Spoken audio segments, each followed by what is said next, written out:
कर सिंह जब मंत्री थे तो नीतीश कुमार से कृषि कानून में बदलाव की मांग की थी। बाद में इस पर बवाल हुआ और उन्हें इस्तीफा देना पड़ा। लेकिन एक बार फिर सुधाकर सिंह अपनी ही सरकार के खिलाफ बिल लाने जा रहे हैं, जिस पर जमकर सियासत हो रही है। देखिए रिपोर्ट।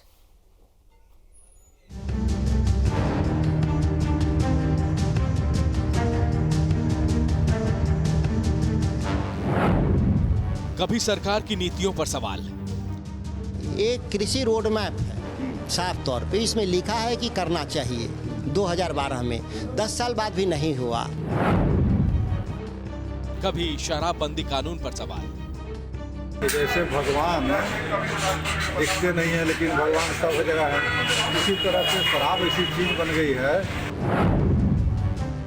अब कृषि नीति पर सियासी वार। इसी के चलते मैं निजी विधेयक प्राइवेट बिल ला रहा हूं। चुनौतियां बढ़ रही है नीतीश कुमार की। अगस्त के महीने में जब नीतीश कुमार आरजेडी के साथ आए, महागठबंधन की सरकार बनाई, लेकिन चाचा भतीजे की इस जोड़ी में निशाने पर नीतीश कुमार ही हैं। आरजेडी विधायक और एमएलसी के मंत्री पद जाने के बाद भी आरजेडी विधायक सुधाकर सिंह माने नहीं है, बल्कि उनका गुस्सा सीएम नीतीश के खिलाफ और बढ़ गया है। इस बार नीतीश पर निशाना कृषि नीति को लेकर है और खुलकर है। ये हमारी पार्टी का प्रण, हमारा संकल्प बदलाव का, ये हमारी पार्टी का है, राष्ट्रीय जनता दल का है। इसमें कौन कौन हमारे हैं किसी को बताने की जरूरत नहीं। और इसमें देखिए यहाँ पर लिखा है कि हम मंडी कानून लाएंगे। अगर हम नहीं ला पा रहे हैं पार्टी के तौर पर तो उनसे सवाल आप किए। सुधाकर सिंह कृषि कानून में बदलाव की मांग पहले ही कर चुके हैं। अब सदन में कृषि के लिए प्राइवेट बिल लाने की तैयारी में है। अगर ऐसा होता है तो सदन के इतिहास में दूसरी बार कृषि व्यवस्था में बदलाव के लिए ये प्राइवेट बिल आएगा। यानी अपनी ही सरकार के खिलाफ सदन में सुधाकर सिंह प्राइवेट बिल लाएंगे। कृषि रोड मैप है, साफ तौर पे इसमें लिखा है कि करना चाहिए 2012 में, 10 साल बाद भी नहीं हुआ। तो केवल बातों से लोगों का पेट नहीं भरेगा, काम से पेट भरेगा।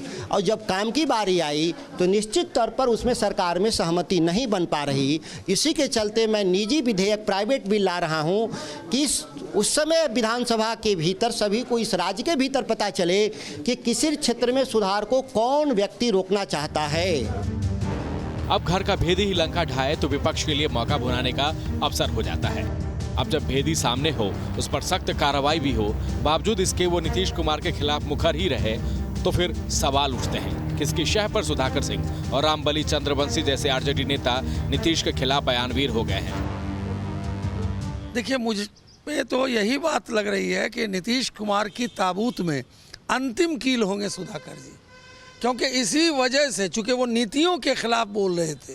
बिहार के अंदर जो जनता दल यूनाइटेड और आरजेडी की सरकार बनी है, वो बिल्कुल उन इशू को उठा रहे थे जो बिहार के विरोध में था, इसीलिए उनको अपना पद छोड़ना पड़ा। आज तो सच्चाई सामने आ गई है।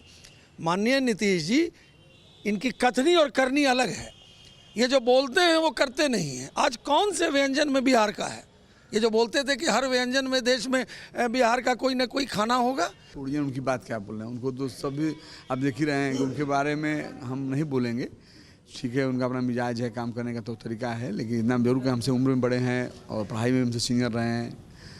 मैं ये कहूँगा कि चूँकि मेरी जिला से भी आते हैं, वो बड़े भाई हैं, लेकिन सब नहीं कहना चाहिए। और हमारे नेता ने, आदरणीय नीतीश कुमार जी ने, और उप मुख्यमंत्री हमारे नौजवानों के दिल के धड़कन बराबर आदरणीय तेजस्वी जी ने कहा है कि जो भी डिपार्टमेंट जो चला रहा है उसका काम से लगता है कि आप संतुष्ट नहीं है, आप कार्रवाई करिए। सुधाकर सिंह के बयान पर यह बयानबाजी सदन के बाहर है, लेकिन सुधाकर सिंह अगर वाकई सदन में प्राइवेट बिल लाते हैं तो सरकार इसका जवाब किस तरह देती है, ये देखना दिलचस्प होगा। कि हम आहत हैं, दुखी हैं, क्योंकि जो लोग हैं उन्हें संयमित रहना चाहिए। परिवार की बात है, परिवार के अंदर हो। जब इस तरह से आप सार्वजनिक स्तर पर किसी बात को बोलते हैं और नेता के खिलाफ बोलते हैं, इससे सरकार की छवि तो खराब होती ही है। वीडियो जर्नलिस्ट सत्येंद्र के साथ रजनीश सिन्हा, न्यूज़ नेशन, पटना।